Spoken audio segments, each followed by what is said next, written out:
Then he said, a certain man had 2 sons, and the younger of them said to his father, Father, give me the portion of goods that falls to me.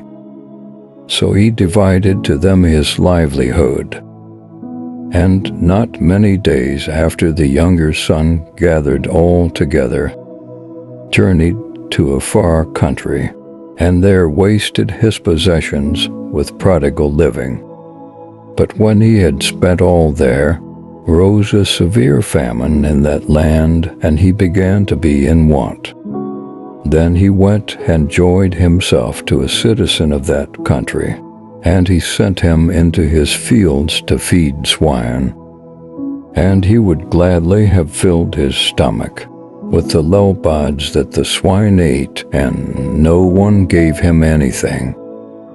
But when he came to himself, he said, How many of my father's hired servants have bread enough and to spare, and I perish with hunger? Will rise and go to my father, and will say to him, Father, I have sinned against heaven and before you, and I am no longer worthy to be called your son. Make me like one of your hired servants. And he arose and came to his father. But when he was still a great way off, his father saw him and had compassion, and ran and fell on his neck and kissed him.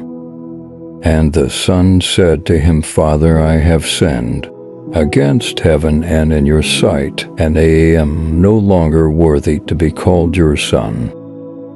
But the father said to his servants, Bring out the best robe and put it on him, and put a ring on his hand and sandals on his feet.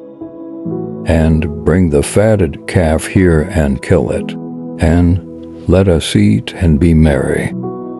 For this my son was dead and is alive. Again he was lost and is found, and they began to be merry.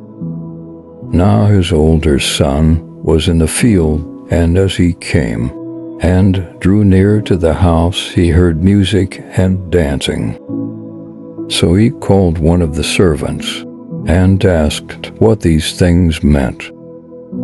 And he said to him, Your brother has come in, because he has received him safe and sound. Your father has killed the fatted calf.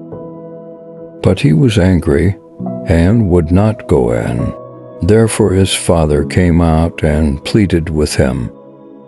So he answered and said to his father, Lo, these many years I have been serving you. I never transgressed your commandment at any time. And yet you never gave me a young goat, that I might make merry with my friends. But as soon as this son of yours came, who has devoured your livelihood with harlots, you kill the fatted calf for him. And he said to him, Son, you are always with me, and all that I have is yours. Was right that we should make merry and be glad, for your brother was dead and is alive again, and was lost and is found. Luke 15, verse 11 to 32.